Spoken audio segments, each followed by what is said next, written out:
All right, Writ Wit, episode 2, theme song. Bum, bum. Oh my goodness.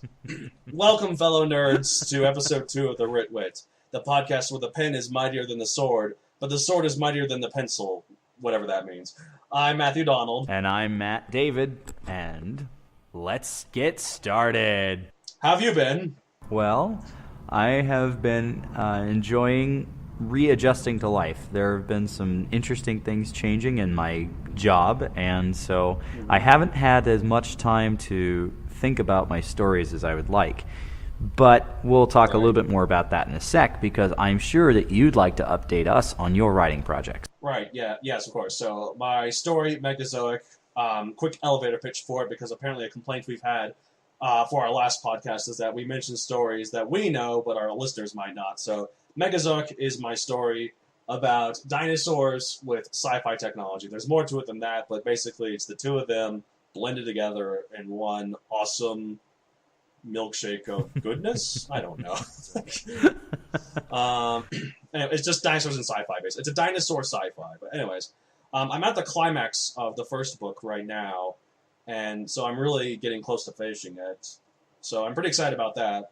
I think once I'm done, I'm going to try and figure out how to self-publish it on Amazon. I've already got a bunch of people at my other work because I have a job and I got to support myself somehow.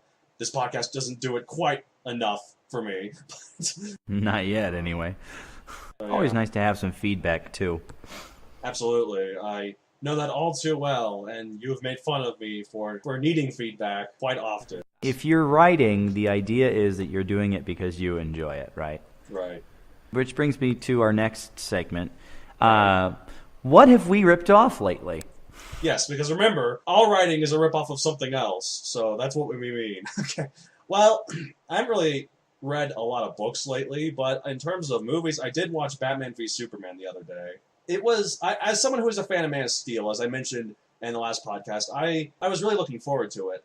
And I've heard some reviews that were like, oh, I didn't particularly care for it, but if you like Man of Steel, you'll like this movie. So I'm like, okay, I'll go into it expecting that. It wasn't very good. I was pretty disappointed. There were some good parts of it, but I just thought it was a mess. And there was too much that didn't work. And I was really disappointed. But what can you do? Movies are just movies at the end of the day. Absolutely. And just to be our usual reminder, listeners, that if you listen to this, listen judiciously if you don't like spoilers. Did I spoil anything there accidentally? No, you didn't. I'm just putting that warning in case. Because, spoiler alert, Superman is actually Superboy. Plot twist. No, not really. I had a feeling. Just in time for April Fool's. Thank you. Yes, today is April Fool's. Well, for me, anyways. For you over in Japan, it's thankfully long past. It's been a while. But anyways, I haven't really been ripping off too much lately as far as writing because of reasons I talked about earlier, but I have had a chance to read a lot lately. I recently revisited the United States, where, of course, my family is, and I got to see some of my friends, including... You're not Japanese. I'm sure a lot of people are wondering that you're Japanese. Since you're Japan, you're not Japanese. Surely I am Japanese. Yes, I am. Oh, my goodness. Anyway. You can get away with that by not sounding racist because you're surrounded by Japanese people. All right. Anyways, I brought back some books because it had been one of the things that I noticed that I was lacking. I just didn't have something to do in that moments of free time, and so I brought back some books. And the books that I'm currently reading are very popular in the United States, but they were originally from England, and that is the Chronicles of Narnia. I managed to get through the first 5 books in less than a week, and I worked on the 6th a little bit last night, but I have not finished that yet. So I've been doing a lot of reading that again. It took you a week to get through 5 books. It took you 4 days to get through 7 Harry Potter books last year. Remember that I didn't have as much chance to read the Narnia books as I did Harry Potter in that setting. I guess that's true. But so, just thought that was anyways, yes, it is kind of funny. But that's the thing that I've been reading a lot lately. And of course, for those of you who didn't know, Clive Staples Lewis, C.S. Lewis, those are the only children's books. I didn't realize that's what C.S. stood for. I feel like a terrible English major. What kind of middle name is Staples? Yeah, I feel like that's a terrible name to give a child, but moving on. But it's interesting because, like, you can tell his normal style is for adults because there are lots of things in there that are worded in ways that would seem very friendly to adults, or at least, formally British educated children, which is a little bit more formal than most American education settings that I'm aware of, and several in Japan that I've seen. So that's the thing that's been really on my mind lately. So I may end up talking about it some more, because today we're talking about a very important topic between any character of your books. You want to elaborate on that, MacDonald? Well, yes, exactly, I do, because so Batman v Superman, the V signals their relationship. The whole movie, well, not really, but there's, like I said, it's a mess. But the gist of the movie is about Batman and Superman's relationship. So this week, we're going to talk about relationships, not because of Batman v Superman, but I would hope not. But I haven't seen it. Yep, but you probably will at some point, and you'll probably like it. Like, that's fine by me. Yeah. Anyone can have whatever opinion they want. But anyways, so unless it's yours, and then it's wrong. You're definitely true about that. I never have the right opinion. But anyways, so writing about I was more referring to the relationships, listeners. right? Yeah, relationships between characters can be very important. Now, your story doesn't need it. There are definitely a lot of stories where a guy's all by his lonesome. Those are very, very difficult to write, and we're not getting into that right now. We're not nearly that good for writers. But relationships between characters can help a reader tell who they should be rooting for, who they should like, give them an emotional attachment to the characters, like guide readers along to knowing like how everyone feels about each other. It's a very useful tool for a writer, and we're going to talk about a lot of different kinds of relationships. We're talking like friendly, camaraderie, enemy, romantic. We'll have to get to that, unfortunately. We'll do our best. We will do our best as two single guys who will never get married and have each had only one girlfriend. That said, we've had a romantic relationship, so we've we each have had one. More than no experience. Yep. But anyways, the first thing that probably would be very helpful is just to make the blanket statement that generally an author is trying to make you care about the protagonist, the main character. Mm-hmm. And the idea is that you can relate to that character. But the beauty of literature is that you see multiple characters, and so if you don't see yourself in that protagonist, then theoretically you'll see part of yourself in the supporting cast. So the first type of relationships that we're going to start with today is just, the basic friend relationship. Kind of like we put up with each other, there's a reason we do that. Some say you and I are friends. I don't know if they're right. I'm not sure. We haven't figured that out. It's been a long 12, 15 years later. It's been about 17 at this point. 17 at this point? I'm thinking about just getting rid of you. I think I have a It's kind of like a pet. I think it's time to go. I have a hit squad that I just need to give the order to. Oh, wait, did I say that out loud? All right. But yes, there are some tricky things to navigate when you come to just writing a basic relationship. Obviously, every relationship has their inside jokes, Mm-hmm. like people who have shared experiences that no one else knows. Mm-hmm. So no one else understands. That was the source of the complaint for our pilot episode on the podcast, because we were talking about things that we both knew very well, but if you didn't know us, you would have no idea. Right. So how can you realistically represent those bonding moments? And not have your reader be like our complainer from our last podcast, to be like, I don't know these people. That shouldn't be the case, because characters are not usually real people. So, right. Well, they could be based on real people, but that's mostly because of individual traits they have. Right, yeah. Well, one thing I like to do for all my characters is have like a separate document that explains all their quirks and like all their sort of like little things, little details about them that aren't really ever going to be mentioned in the story, but like help flesh out the character. Like in my Megazoic story, one of the characters really is a terrible singer, but he hates that. That's never going to be mentioned in the story, but it helps me flesh out him more for me. But the reason why I bring this up is because if you do the same thing with like character trait quirks that they have with each other, you don't want to risk falling into the same trap. Like, oh, they have this quirk. Oh, I forgot to mention that they have this quirk instead of just doing it. Well, and the thing that's always challenging for writers is to do a better job of showing us rather than telling us. Right. And I think that I have a hard time coming up with examples in my writing at the moment, but I'm sure there are some, and they're probably in your writing as well. Mine's more about a quirk that two of my characters had. You remember, this is for an older version of Mechazoic, because, and listeners should know that I've had like 4.5 billion other versions. This story has been kind of I can't think of the right word right now because I'm tired. Everest? There you go. Well, Everest, that just, more like Olympus. Or like Olympus Mons. Anyways, one of the older versions of Mechazoic, there were these two characters, best buds, Sucus and Albert. One of the things they did, and I only mentioned it briefly, but it was something I thought was kind of funny, was the secret head shake. I'm using quotation marks here. Basically what they did, they were two dinosaurs. They would slam their heads together, they would grunt in pain, then after taking a few seconds to recover, like, yeah, that's what I'm talking about, and it's just, it's kind of dumb. And by kind of, I mean incredibly.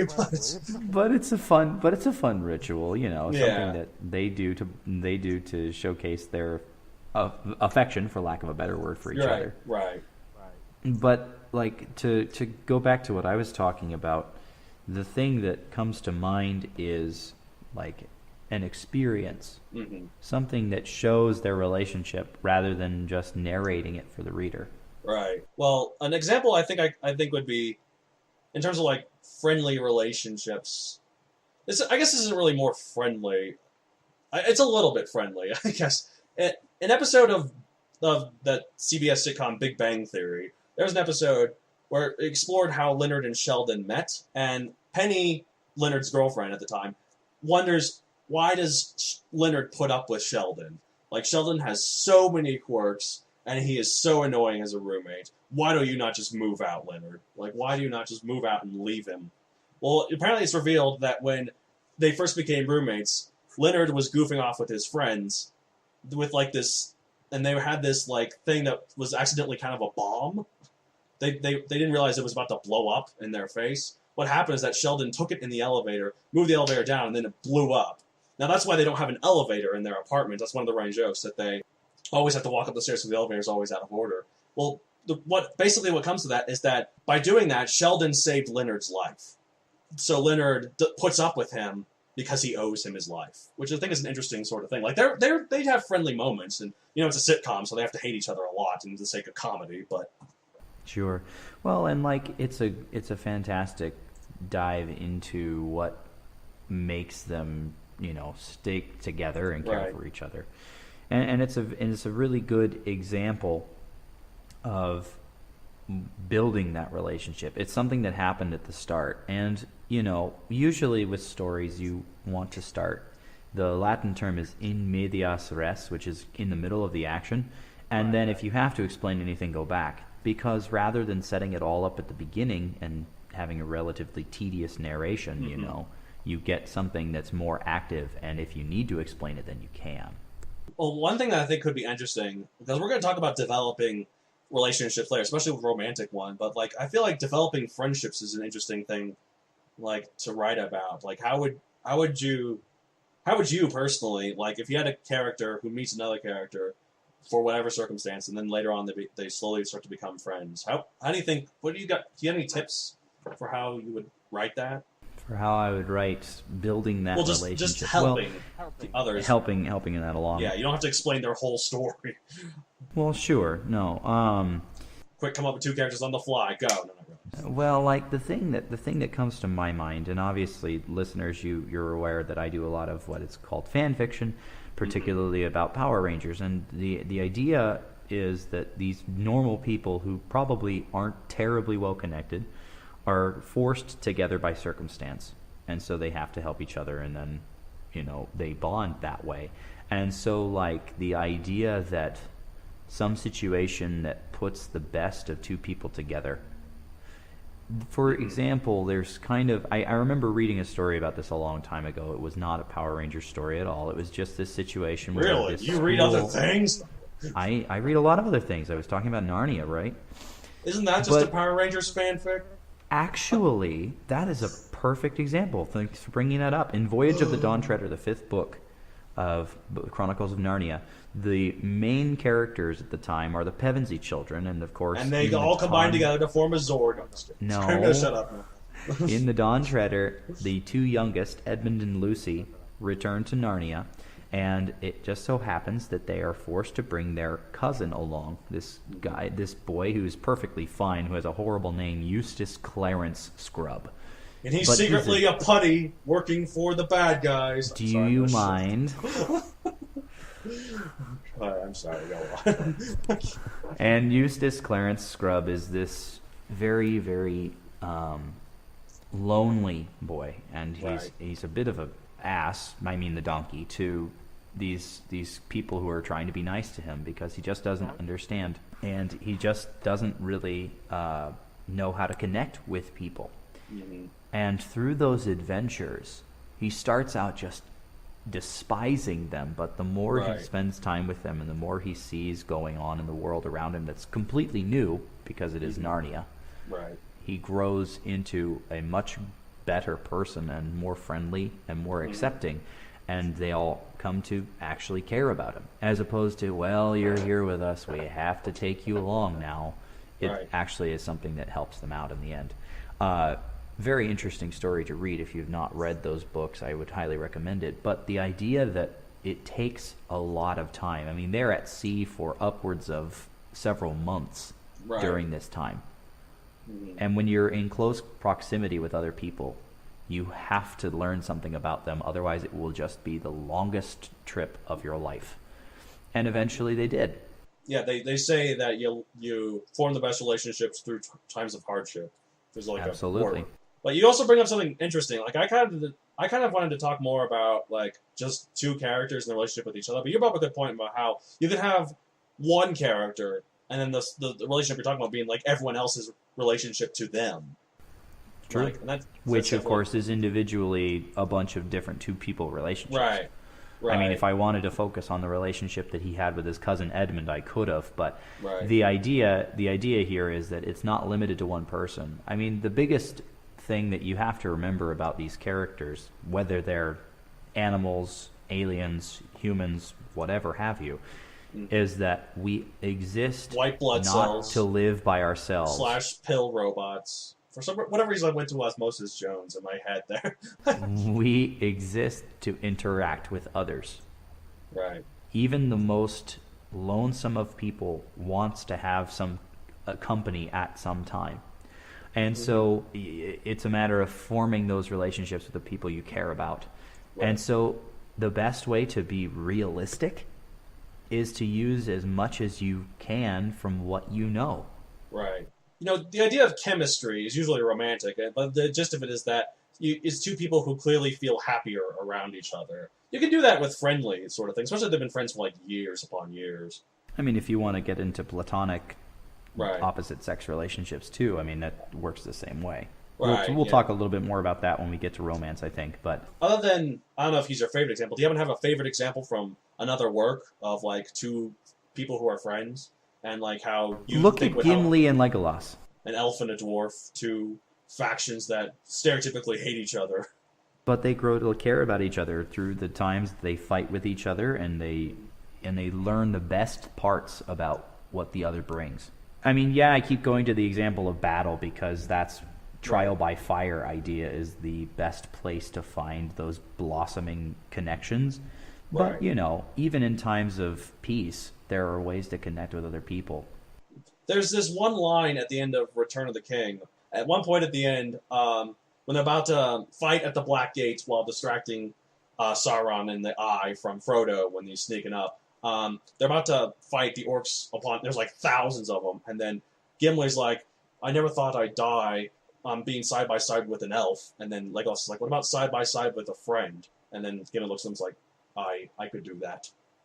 That's a nice little thing. Like they're starting to realize that it's not about what they are; it's what they mean to each other. It's not literally what species they are. It's no longer a label, or at least it's a different one, because the label of friend is one of the most treasured labels you can give somebody else. But to go back to the point about bonding through times of hardship, bonding in battle, it reminds me of a different type of relationship, and I think we probably should turn to that one now, and that is the co-worker relationship.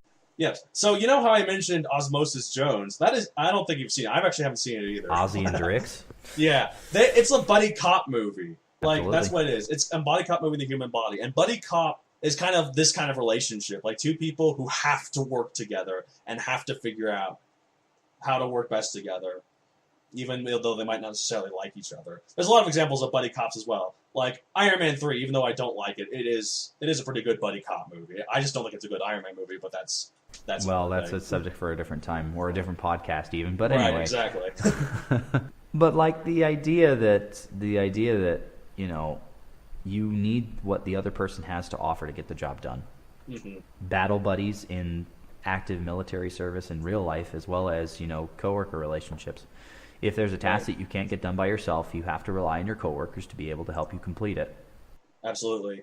I feel like, for me, I think my favorite example of this kind of relationship in another work is, and speaking of Iron Man and Captain America in the Marvel Cinematic Universe. Like, I mean, it's all about to come to a head in Civil War. I was about to say, before Civil War comes out, yeah. Yeah, yet to come out. But before then, there's so many times where it's revealed they don't really care for each other. I mean, they care about each other, but they don't really like each other, if that makes any sense. Like, they fight all the time. They have such different ideals.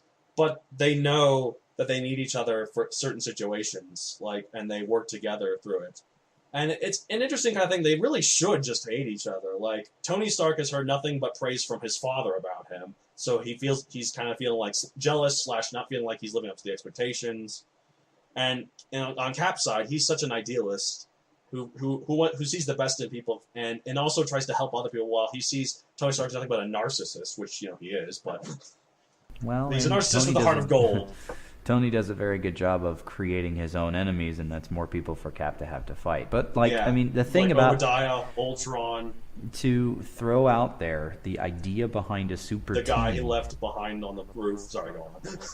The idea behind a super team is simply to come together when one is not enough.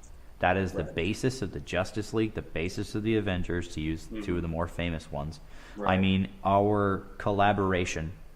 This story that all of us have alter egos, us and a couple of friends not on this podcast yet. Right. If they may join us at some point. We'll drag one of them kicking and screaming at some point, I'm sure. For a guest. They'll be on for 5 seconds. So like, hey, there he is. See ya. The collaboration, the elevator pitch for that, just to give you an idea, is that 4 varied experts, I use quotes, have to take on one of the most challenging enemies they have ever faced and bond in the face of that danger. Along the way, they grow together and work for more power to vanquish this ancient evil. Right. The reason I think it's perfect to bring that up is because, like, you know, it's a super team that's created because one is not enough. Absolutely. Which you see far more in battle or in comic books, especially those of the superhero genre, than you would in most other works of fiction. But, you know, it can happen more domestic ways as well. Like, I don't have much of a problem with this at my current job, but one of my older jobs was a coffee corner barista at my college. And there were several times where I had a coworker that I did not care for. Like, they were either really snotty, that we didn't have a lot in common, so we couldn't talk about anything when there wasn't anyone there. Not much, but we still focused to make sure we got the job done, because what we were trying to do was something bigger than either of us. Now, by that I mean just making sure that the store's taken care of, the customer's taken care of. But that's basically what it comes down to. Like, usually when you have people who don't really necessarily care for each other but have to work together, it's because they recognize that what they're fighting for is something bigger than either of them, and something that they don't have. It's bigger than how they feel about each other. Absolutely. And especially in the face of getting some task accomplished. I mean, especially in the restaurant setting or a coffee shop setting, you're hired to get the job done. Mm-hmm. And that means using whatever you can, and if you can't do it by yourself, then using the other people that are there to do the same thing. Mm-hmm. And so, like, I always look at this from the perspective of, I want my characters to progress from that workman relationship to a friend relationship, especially in my fanfics. So the idea of these characters progressing from a less friendly bond to one that is more friendly, you know, to the point where you appreciate them and actually care about them. as opposed to I don't like you, but I'll put up with you as far as I need you kind of thing. Although that would be a very interesting villain idea. We'll talk a little bit more about that too, I'm pretty sure. Yeah. Or do you just want to use that to segue into it? No, not quite yet, because I have something else to say. Like, I feel like, especially depending how long two people who work together who might necessarily like each other, who go through continuous things that could just destroy both of them, eventually they'll form some form of appreciation for each other. It could go the other way, like Civil War. Like, usually when two characters are fighting on the same side but don't like each other, they'll eventually grow to like each other because they've been through so much together. But sometimes it can go the other way, where, like, they just snap. And I feel that's what Civil War is doing. But I feel like it's very difficult to say that two people who are fighting alongside each other but don't like each other, it's not going to stay that way. Like, they're not going to stay on the same side but just sort of not liking each other for too long. Kind of like the friends with benefits thing, you know. I mean, I use this as a serious example, though, because, like, the friends with benefits model is that you get the joys of being an adult with that other person, yet you don't want to commit to anything. And then inevitably one of them will start committing. That's how the plot of every friends with benefits relationship. Right, something's got to give. And so which the makes idea me wonder why people even started. But well, and it's mostly probably for the benefit of benefits. Friends are like jobs. The best ones have benefits. Oh, wow. I'm sorry. I can't believe you just said that. Anyway. All right, go on. The point being that with a work relationship, there are two things to remember. Number one is, if you're only working with them in that environment, you appreciate them for what they bring to that environment, but it's harder to appreciate them as a person or a character in this case. So the other thing is, where the relationship is built is outside of the workplace. And if you come to that realization, if you come to that experience, you can start making that transition from coworker to friend. And Absolutely. I know that in my old job, I used to work at a fast food restaurant as a cashier. I did that with a lot of my coworkers, even though I didn't spend too much time with them outside of work, just because I had a bunch of other things to do. Well, that's why I feel like one of the most praised scenes in another Avengers movie, Age of Ultron, was that scene near the beginning where they're all having a party and just goofing off. Because that showed them bonding outside of avenging, you know? Right, and you have to have something like that. Because remember, everybody needs interaction, and you want it to be positive interaction that you'll remember well. I really particularly liked the attempts to grab Mjolnir. But anyway, I think it's about time that we move on to the less fun variety of relationships, or maybe they're more fun to write because you get to deal with the antagonist. Two characters who don't like each other. Sometimes this is a simple domestic situation like a bully and the person he is picking on. Right. Or maybe it's some evil overlord and his hero, to use examples that we talk about. I definitely feel like as a writer, you need to figure out how to keep both the character and the audience feeling tense whenever this character shows up. Like, when this other person shows up. Like, a good example that I want to use is in Harry Potter. Every time Draco Malfoy showed up, like, the point of the readers just go like, ugh, him again, which is exactly what J.K. Rowling intended. And it's exactly how Harry feels as well most of the time. So it's really good, like, how she writes it. Like, you can just feel as soon as he comes in, like, all the hatred from him to Harry. Like, even it's more out of jealousy, but because, you know, he's the boy who lived, he's the guy who's the famous one with the scar and such. And he got spurned by Harry at the beginning too. Right, absolutely. Yeah, I mean, I want to talk more about another Harry Potter relationship later, but I feel like we should keep going more about how to write sort of like that kind of relationship where two people just hate each other. Well, you know, I think that it has a lot to do with creating a personality conflict. Mm-hmm. You know, that coworker that you don't like, there's something about their person that you don't like typically, right? Now, if you take that to an extreme level, that is an antagonistic relationship. Right. And usually, especially with superhero things, but, you know, even in a down-home, non-fiction tale, right, it's about two people who have a major disagreement and there's something about each other that they don't like. Now, how to make that believable? Well, I guess it depends on what your character idolizes. No, that's not right.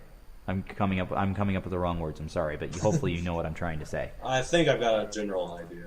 Basic. Oh, thanks. That's so encouraging. Okay.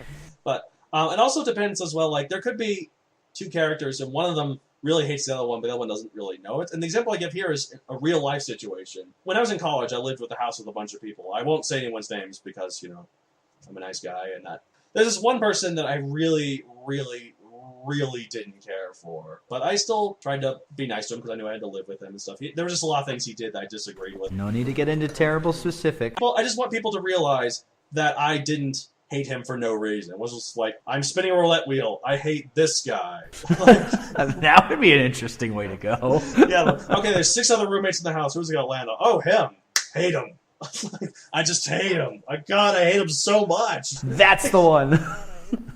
No, but so...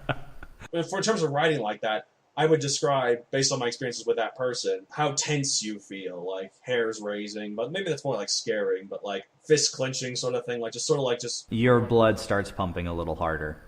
Ways to show, rather than say like, this character hated this character. Well, and one thing that is most helpful when looking for material to use in relationships, building them, breaking them, whatever it may be in your stories, is to use what you know. Whether it's your examples or your friends' examples, somehow to use that material and use that for inspiration.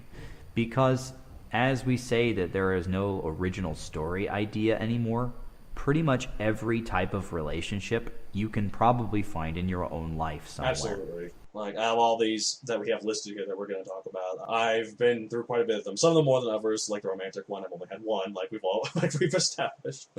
Like, as have you, so... Not for lack of trying, perhaps. We have tried so very hard. Some may call us desperate. But the idea is that you can use that experience to write about it. Right. Now, you don't want it to be a carbon copy of that relationship. You want it to be different somehow, but realize that your characters are not you, even if they're lightly based on you. Yeah. You gotta, as a writer, you have to learn how to get into someone else's shoes. Like, be that other person. Get into their head. Mm-hmm. Which is helpful to use your own...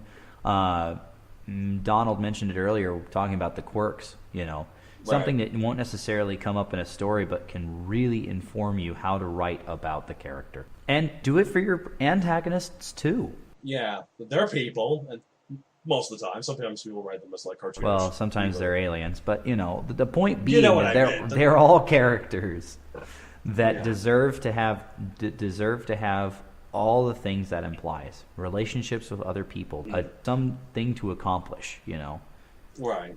Those things that we all share, which is why you look to characters and care for them in the first place. Absolutely. So, like, with enemy relationships, like, you have to do a good job, I feel like. I mean, it's more difficult in, like, those sort of high fantasy sort of things where, like, it's expected that the hero and the villain should hate each other. But, like, as well as saying, like, what happens to show they dislike each other, a good thing you should do is really show why they dislike each other. Like, what happened? Is there, like, some sort of tragic backstory or something, like, that really irritated the other person? Like, first impressions are always a key thing. So, like, it might have been something that he hasn't done except for the 6 seconds where the two of them first met. The one day he didn't shower. Right. And forgot to put on deodorant and brushed his teeth, a.k.a. me every day. No, just kidding. Well, like, you have to consider that with a hero-villain dynamic, it's expected. But the thing that I like the most, and we haven't really talked much about subverting these relationships at all, but the relationship that I find the most fascinating to write is the one where nobody is clearly right and nobody is clearly wrong, where the line between hero and villain is stretched to their imagination. Urge to bring up to Civil go back War. to Civil War is oh the my God, idea you did it for me, yay! To go back to Civil War is the idea that, you can either agree with what Cap has to say or you can agree with what Iron Man has to say. And they are both valid arguments. They're just different. And everybody is going to take it a certain way. Absolutely. Speaking of subverting sort of like relationships, I said earlier I wanted to bring up another Harry Potter example. And one of the best relationships, I feel like most people think, and I agree, of the whole series is between Harry and Snape. Like, At the beginning, like throughout almost all the books, all of them up to the final one, basically, Harry is convinced that Snape is just this ridiculously evil guy who hates Harry for no reason. For whatever reason, Dumbledore trusts him, but like Snape is clearly just out to get this poor Harry. And he does like several really, really, pardon my French, dickish things throughout the whole series. That's hardly French. Okay, it's more like Spanish. I don't know. Okay. What's a lesser? Like, it's definitely not German. German would be worse. Well, there's a word for that in German, but anyway. But the point is, what I wanted to say later, though, is that, like, it's realized, though, later, that the reason why is that... Spoilers for 10 seconds. Like, Snape really, really, really loved Harry's mother, Lily. Like, and was heartbroken to see her choose Harry's father, James. Spoiler alert, in case you haven't read those books. Dang it, if you you're haven't, right. What the heck are you doing? Dang it, I forgot about that. I'm sorry. I will insert in spoilers. There, I'll put that in. Right there. I'll do a little bit of my fancy editing skills. Yes, that. But anyway, no, the thing that is interesting about that relationship is it is so dynamic. Right. You want your relationships to grow over time and change and not just be static, which means that you either have to show the progression or you have to change something up. And the idea, you remember when you were talking about Malfoy, about how every time you came in, God, I hate it, it's him again. And the reader felt that way too because we hopefully sympathized with Harry. Right. Well, for the same reason of sympathizing with Harry, we did not like Snape. Until his true motivations came out, there was no really good reason to care much for him. But his motivations for doing everything are more complex. He is a fantastic example of that gray type of character, where he is not in the right, he is not in the wrong. You have to judge his actions based on why he made them, not what he did. Absolutely. And why he did them, the whole time, is something that we don't find out until way too late for us to truly appreciate him through the rest of the books. Now, if you don't walk out of the saga appreciating Snape for what he managed, that tightrope he manages to walk, then you're missing out on a fantastic character. Absolutely. Well, and also Harry does grow to appreciate because... Spoilers until 3840. One of his kids, he names his middle name after Snape's first name, Severus. So named his child for two great headmasters. Yep. One of them was Severus, and the other was Albus Dumbledore. By the way, spoiler word, dies. I'm sorry. You said that like 3 times. If they're still listening, no. Anyway, he's deader than dead. We ain't seeing him again. To get back to relationships, though, the thing that's most fascinating to me with Snape is almost...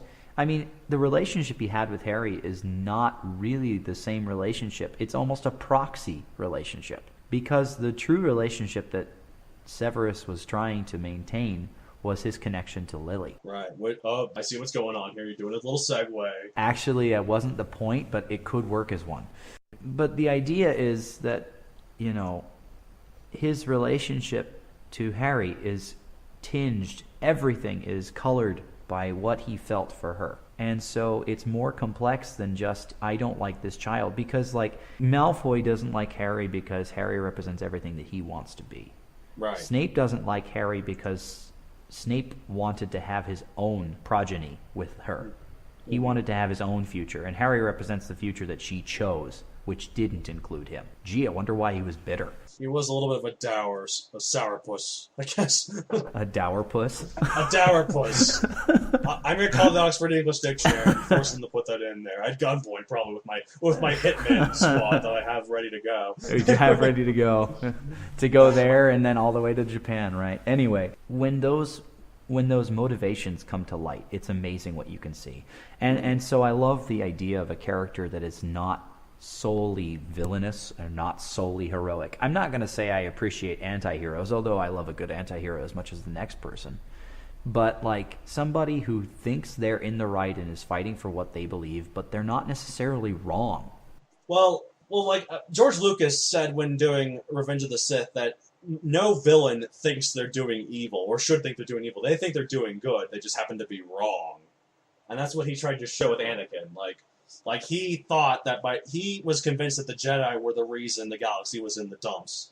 and he wanted to have a safe future with his wife and their new kid. So he figured, well, I gotta get. Well, yeah, that's right. At the time, he didn't know at the time. He actually didn't know until Return of the Jedi when he sensed it through Leia. That's right. Yeah, he wanted to make the galaxy a safe place for his new family, and he was convinced the Jedi were the problem. So he generally thought he was doing right. He was clearly wrong, because you don't kill kids. Like, interesting argument. Like you would think, as he noticed his wardrobe turning black and his lightsaber turning red, that you would think, oh wow. To be fair, his lightsaber doesn't turn red until after he loses his arm. He has the blue lightsaber up until the end of that movie. That's right, because he fights on Mustafar with it, doesn't he? Yeah, and yeah, he does wear black. And at one point, his eyes do turn yellow. You think that'd be a clear sign. Maybe they don't have mirrors in a galaxy far, far away.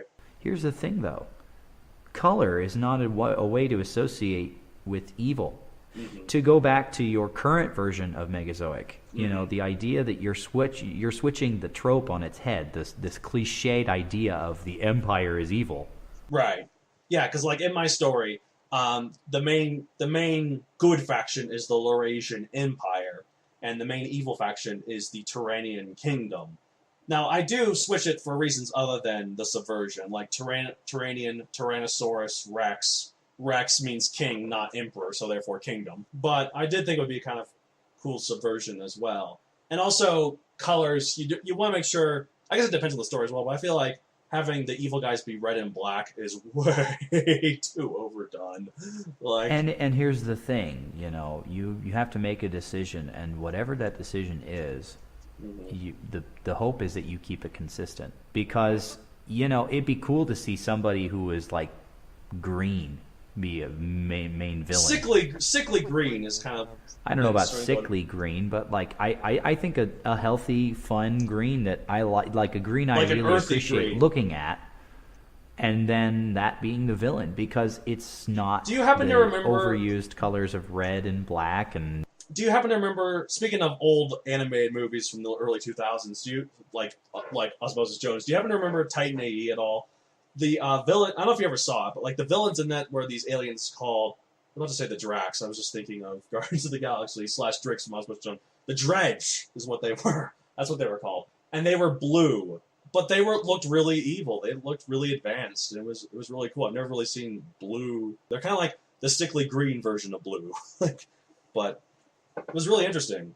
We're getting a little bit waylaid from our topic of that's not about relationships here. Yeah, so I'm gonna, but it's a good point.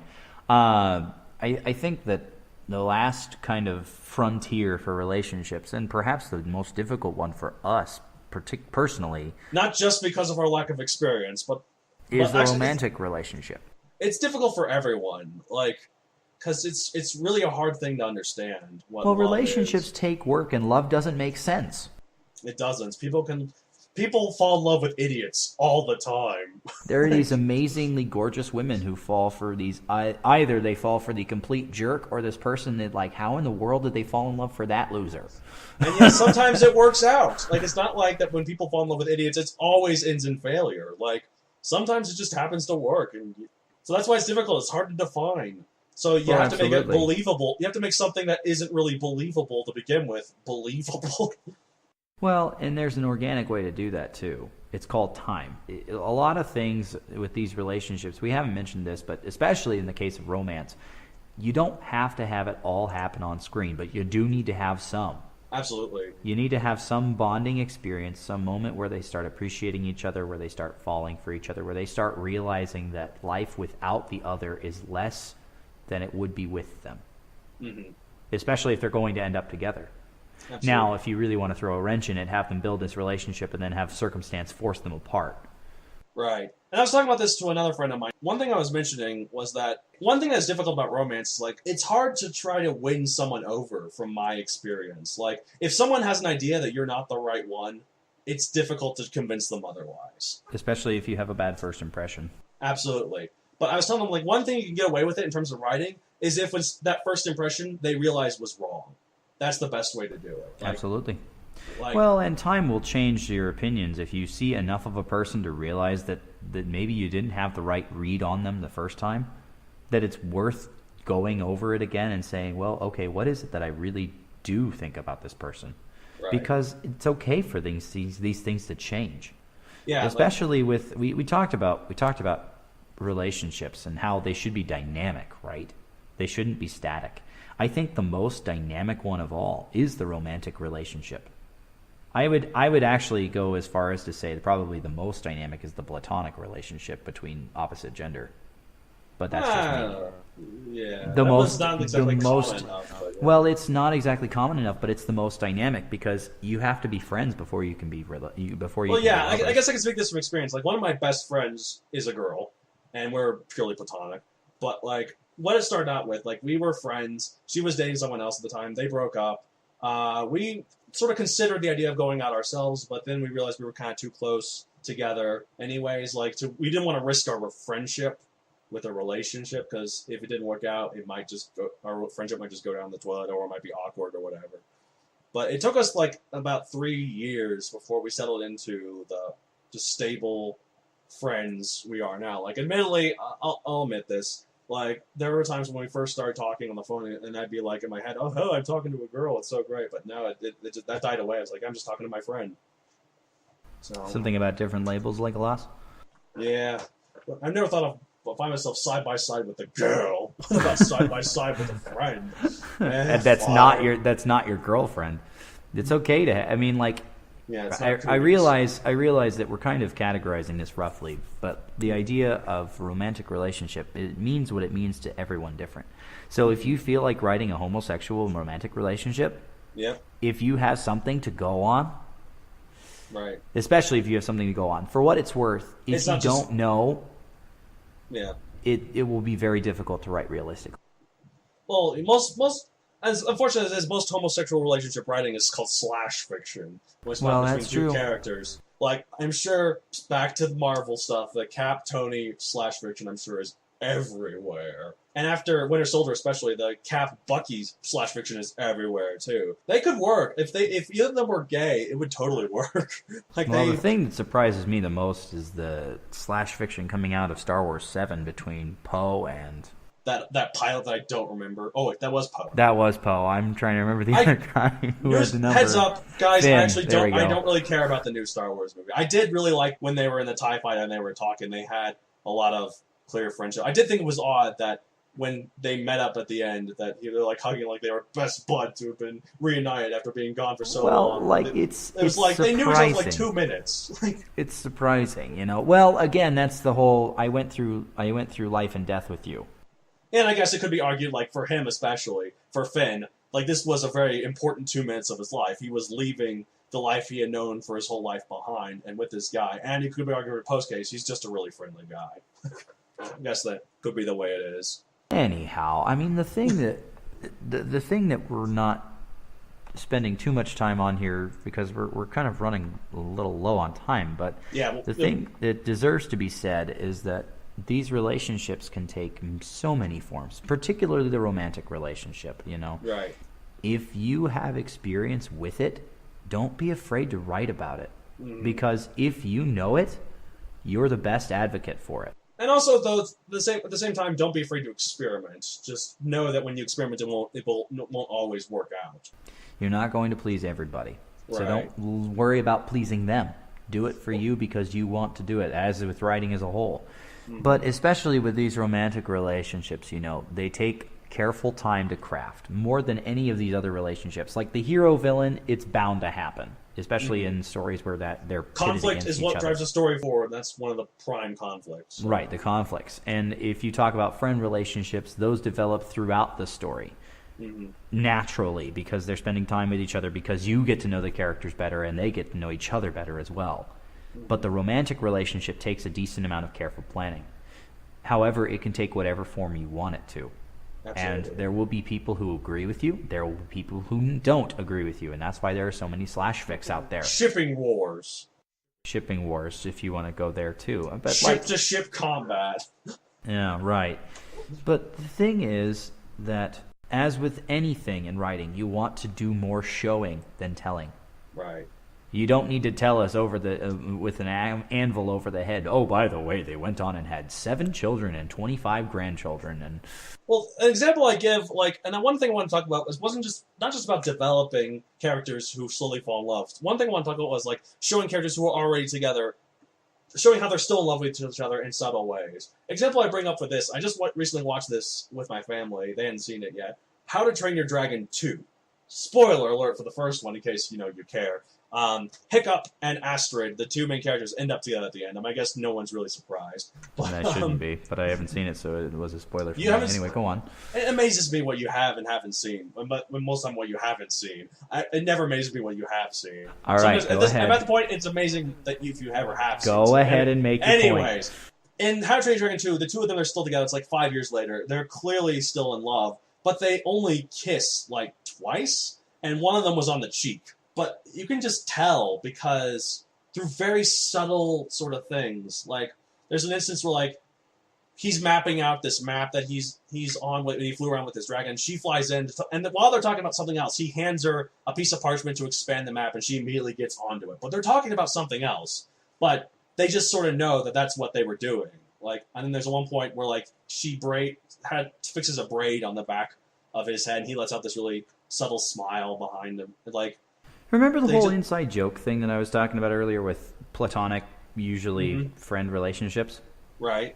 The idea that you just start to read each other well. You start to know what the other is thinking. And especially with comrades is really helpful. But that's a perfect example of that idea that we've known each other for so long. Even if I'm not talking about it, if I give you this is what I'm expecting you to do. Mm-hmm. And an unspoken thank you as well. Right. But the thing about romantic relationships, and this is a pro tip for life, not just actually writing. But if you get in a relationship, guys, consider that you need to keep pursuing. Right. It's not about winning the gal and then all of a sudden it's over and done. Yeah, no, it's not like you've won her. Yeah, no. Now she's yours forever. It never works that way. We interrupt the Writ Wits to bring you a life lesson part of the podcast. But the idea is this. It should be the same in your stories. They can't be so blatantly obvious, but there's got to be something so the reader sees why they care for each other. Mm-hmm. Unless you purposely are writing it to the point where they're going to end. The breakup, the divorce, which is another relationship that probably we don't have time to cover. I mean, there are so many other relationships out there that we don't have much experience with. We tried to categorize them into the most popular 4, and so I hope we did a good job of that. Yeah, and I think what you should all take from this is that make your characters people. And people have relationships, and they have all different kinds of relationships. Good, bad, mediocre, lovey-dovey, hate, friendly, work comrades, or thing that you got every character is the center of some web, and the web is all connected in a bunch of different ways. The idea no man is an island. Right. Use what you know. Don't be afraid to experiment, but make sure it's something that you have some idea about, because that will be so much easier to write. And remember that all of the people who end up reading this story that you're crafting are people too. Mm-hmm. That have their own relationships and will connect with characters through the relationships they share with others. I think it's about a good time to throw in final thoughts. Sounds good, but yeah. And before we go, though, I'd like to just point out that even though you're listening to our podcast, and we thank you for that, we're not the best at this. We're just giving you our insight. We're just giving you how we feel about it and our examples of what we enjoy from it. You should just think about what we're saying. Don't use it as this is how it has to be. Just it's not the be-all, end-all. Obviously, we didn't talk about enough for it to be the be-all, end-all anyway. We are better than you. An hour, so yeah. But we are better than you. We are still better than you. That's one thing to keep in mind.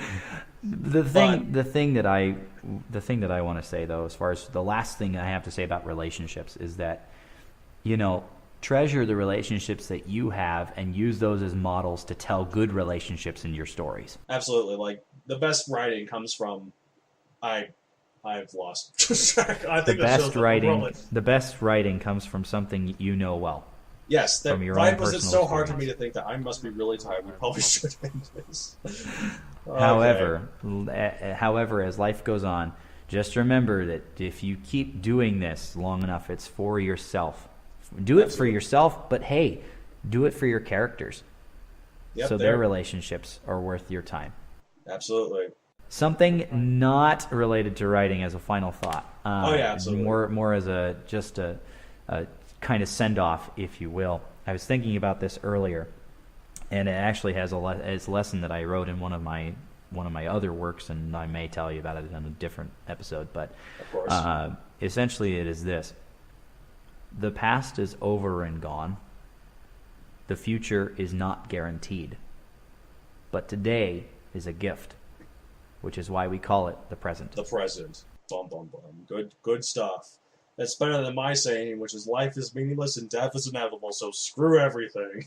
The only constants are death, change, and taxes, right? Yeah. And you, apparently. You're stuck with me, and I hate that. Oh, I'm stuck with you? I'm going to send that hit Something squad at hit going. squad? I know. I'm really close. My finger's hovering over the button right now. I see. All right, anyways, well, I have a thank you couple for days listening, to wait everyone. for them.